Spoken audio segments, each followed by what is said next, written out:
नमस्कार। आज एक बार फिर से आप सबका गुरुजी चैनल में स्वागत है और आज एक ऐसे टॉपिक पर हम बताना चाहेंगे जिसकी ज़रूरत हर जगह है। हम सब चलते हैं तब भी हमको संभल के चलना पड़ता है। कहाँ पर तेज चलना है, कहाँ पर धीमे चलना है, कहाँ से मुड़ना है, कहाँ पर रुकना है। ठीक उसी तरह से जब हम भाषा का प्रयोग करते हैं, अक्सर ये कहा जाता है कि भाषा आदमी का मीठा होना चाहिए, जो कि समाज में उसको सबसे प्रिय बनाता है। और भाषा मीठा कैसे होगा? जब वो अच्छी ढंग से बोलना जानेगा। जब वो ठीक से नहीं बोल पाता है, उसका भाव ठीक नहीं होता है, उसका एक्सप्रेशन सही नहीं होता है, तो उसका भाषा अच्छा नहीं लगता है, लोगों को अच्छा नहीं लगता है और स्वयं में भी अच्छा नहीं लगता है। बोलने में भी हमको कहीं कहीं रुकना पड़ता है, कहीं तेज बोलना पड़ता है, कहीं पर अपने भाव को प्रकट करना पड़ता है। जैसे खुशी का माहौल है, दुख का माहौल है, या विस्मयादिबोधक जिसको हम लोग कहते हैं, अचानक हमें खुशी मिलता है, अचानक दुख हो जाता है, प्रश्न कैसे किया जाता है, एक ही बात, सेंटेंस एक रहता है, कई तरह से हमको एक्सप्रेशन दिखाना पड़ता है जिससे कि हमारे हाव भाव को सामने वाला समझ सके। ठीक उसी तरह से लिखने में भी बात है। कहाँ पर हमको फुल स्टॉप देना है, कहाँ पे रुकना है, कहाँ पर हमको कौन सा चिन्ह लगा देंगे तो ये लगेगा कि नहीं हम प्रश्न कर रहे हैं, कौन सा चिन्ह लगा देंगे तो ये लगेगा कि हमारी अचानक भाव उत्पन्न हुआ है। तो ऐसे सब चिन्हों को विराम चिन्ह के नाम से जाना जाता है, जिसको अंग्रेजी में पंक्चुएशन कहते हैं। पंक्चुएशन एक कितना महत्वपूर्ण है लिखावट के लिए कि पंक्चुएशन अगर सही नहीं रहे तो आपकी भाषा में तमाम त्रुटियां आएगी। और आजकल हर तरह के कंपटीशन में इस तरह की बात आती हैं कि डायरेक्ट होता है कि पंक्चुएट द सेंटेंसेज। इस सेंटेंस दे दिया जाता है, उसको पंक्चुएट करना होता है कि किस वाक्य में हमको कहाँ पर कौन सा चिन्ह लगाना है, किस शब्द के आगे पीछे चिन्ह लगाना है। अगर हम नहीं सही कर पाते हैं तो हमारी प्रतियोगिता परीक्षा में भी सिलेक्शन होना मुश्किल हो जाता है। अब हम चलते हैं, देखते हैं कि कौन कौन सा चिन्ह है और पंक्चुएशन के अंतर्गत हम लोग कौन कौन से चिन्ह का प्रयोग करते हैं। तो इसमें हम देखेंगे कि जैसे कॉमा है, फुल स्टॉप है, कॉलन है, semi colon, note of interrogation है, नोट ऑफ एक्सक्लामेशन है, इन्वर्टेड कॉमा है, एपोस्ट्रोफी है। अब यहाँ पर हम इन चिन्हों का सही से प्रयोग नहीं करेंगे तो अर्थ का अनर्थ हो जाता है। कहना कुछ चाहते हैं, हो जाता है अर्थ कुछ और। जैसे देखिए, Ram says Mohan is full, इसमें यह दिखाया गया है कि मोहन मूर्ख है। राम कहता है कि मोहन मूर्ख है। अब वहीं पर चिन्हों का खेल देखिए, Ram says Mohan is a full, यहाँ पर चिन्ह दिया गया है, इन्वर्टेड दिया गया है, यहाँ पर इन्वर्टेड दिया गया है। तो इस तरह से जो शो हो रहा है चिन्हों के माध्यम से, तो इसमें राम मूर्ख बन जाता है। राम कहता है मोहन मूर्ख है, यहाँ पर Ram says Mohan is a fool, इसमें लाइन वही है, शब्द वही हैं, लेकिन चिन्हों के चलते मोहन मूर्ख है और दूसरे में आ जाता है कि राम मूर्ख। अब हम देखेंगे कि कॉमा का प्रयोग कहाँ होता है, फुल स्टॉप का कहाँ होता है। तो सबसे पहले हम कॉमा का प्रयोग देखेंगे। जैसे देखिए कि एक ही पार्ट ऑफ स्पीच के अनेक शब्दों को दर्शाने के लिए, जैसे नाउन है, तो नाउन में हम पर्सनल नाउन में जो भी देखते हैं, जैसे Ram Mohan Sohan and Gopal are good boys, यहाँ पर एक तरह का ये नाउन है।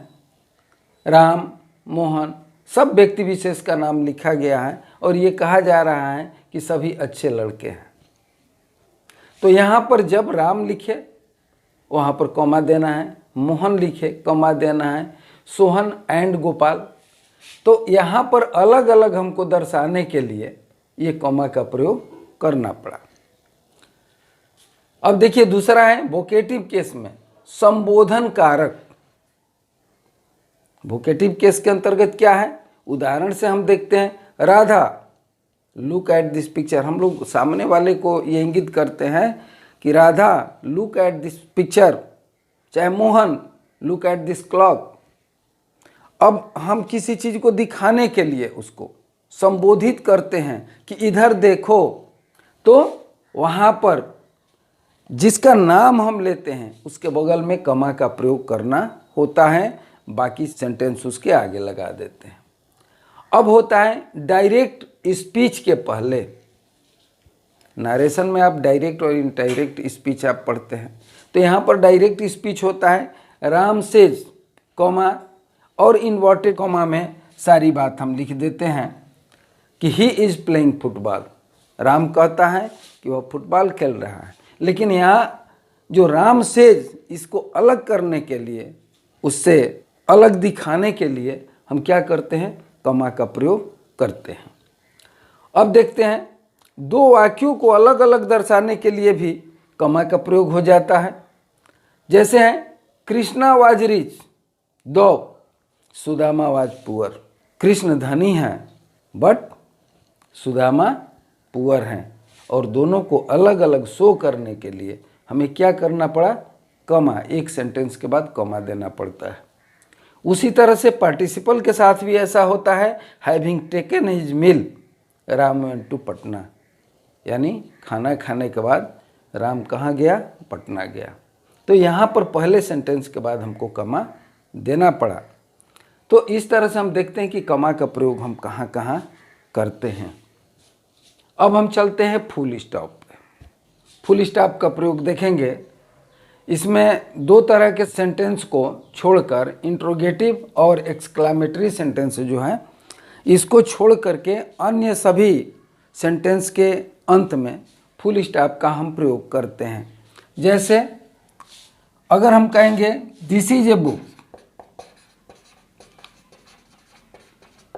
ये साधारण वाक्य हो गया, इसके अंत में हम फुल स्टॉप लगाएंगे। लेकिन अगर वही रहेगा कि who are you, who are you, तो यहां पर एक्सक्लामेशन है,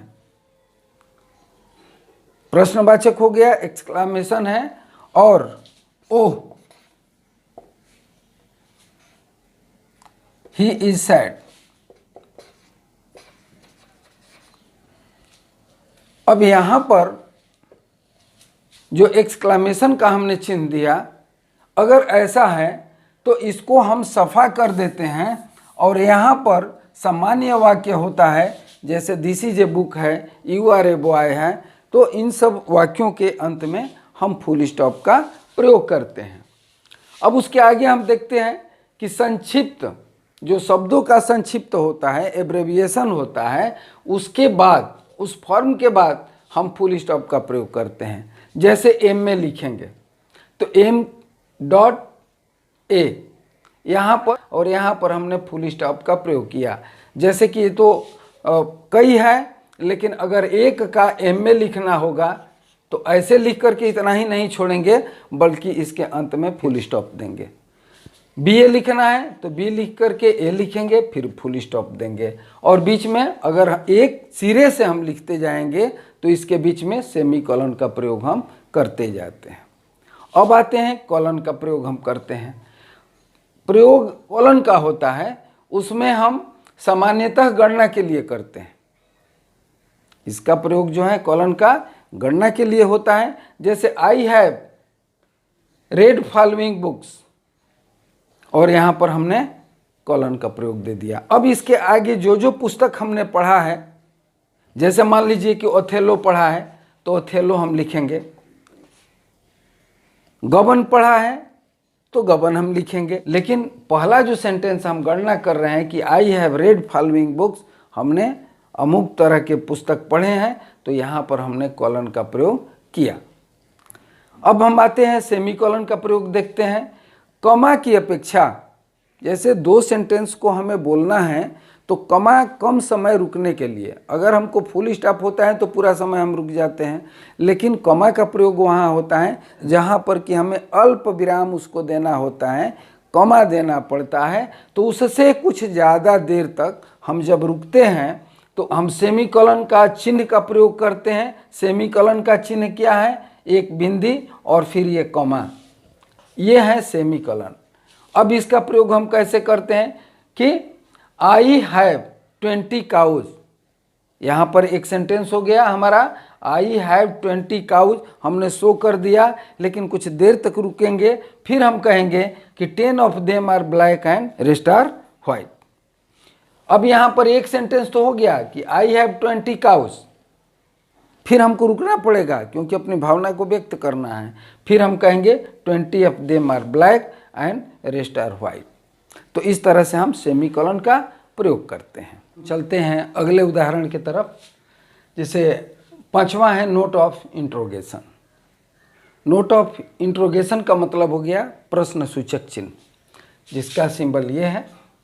प्रश्न सूचक चिन्ह में होता है, जैसे हम कई उदाहरण दे सकते हैं, what is your name, what is your name. इसमें पूछा गया है कि आपका नाम क्या है। Who are you, where do you गो।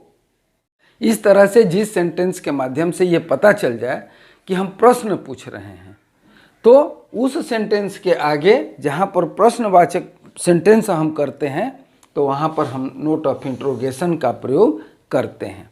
अब हम आते हैं नोट ऑफ एक्सक्लामेटरी का। जिस वाक्य को हम विस्मयादिबोधक वाक्य कहते हैं, यानी उसमें अचानक हमारी भावना जब प्रकट होती है तो हम उसमें एक्सक्लामेशन का चिन्ह देते हैं। यहाँ पर जो है एक्सक्लामेशन का चिन्ह ऐसे बनता है कि हम कहते हैं what a beautiful flower, exclamation का चिन्ह दे देते हैं। तो इस तरह से हम उसके आगे चलते हैं, इन्वर्टेड कॉमा के चिन्ह को हम देखेंगे कि कहाँ कहाँ प्रयोग होगा। जैसे हम लोग नरेशन बनाते हैं, उसमें डायरेक्ट होता है स्पीच, इनडायरेक्ट स्पीच होता है, वहाँ पर हम इन्वर्टेड कॉमा का प्रयोग करते हैं। जैसे राम सेज, फिर इन्वर्टेड कॉमा में हम लिखते हैं he is a poor boy. अब यहाँ पर पुअर बॉय को हम इन्वर्टेड कॉमा से बंद कर देते हैं, यानी राम कहता है वह एक गरीब लड़का है। अब यहाँ पर गरीब लड़का है, इसको जो है हम इन्वर्टेड कॉमा के अंतर्गत रखते हैं, और ऐसे जहाँ भी जो डायरेक्ट स्पीच होता है उसमें इन्वर्टेड कॉमा का प्रयोग हम करते हैं। उसके बाद एप्रोस्टॉपी है। एप्रोस्टॉपी को संबंध सूचक हम कहते हैं। यहाँ पर जब भी किसी से संबंध, नाउन का किसी से संबंध दिखाना होता है तो वहाँ पर हम एप्रोस्टॉपी का प्रयोग करते हैं। खास करके वैसे जगहों पर जहाँ पर कि सजीव के संबंध हो, वैसे जगहों पर एप्रोस्टॉपी का हम लोग प्रयोग करते हैं। जैसे राम्स बुक, राम की किताब, गीताज ब्रदर। तो इस तरह के जहाँ पर सेंटेंस होते हैं एप्रोस्टॉपी का हम प्रयोग करते हैं, जिसमें कि हमारा संबंध दिखाना होता है, जैसे राम का किताब और गीता का भाई। तो इस तरह के हम अन्य जो चिन्ह होते हैं, इसमें विराम चिन्ह होते हैं, अपनी भाषा को सुधारने के लिए हम प्रयोग करते हैं, और इससे हमारी भाषा की स्पष्टता भी बढ़ती है और शुद्धता भी बढ़ती है। इस तरह से ये व्याकरण का यह एक अहम पॉइंट बन जाता है कि जब तक विराम चिन्ह को सही नहीं हम करेंगे तब तक हमारी भाषा में शुद्धता नहीं आ सकती है। उम्मीद है कि आप लोगों को समझ में आ गया होगा। धन्यवाद।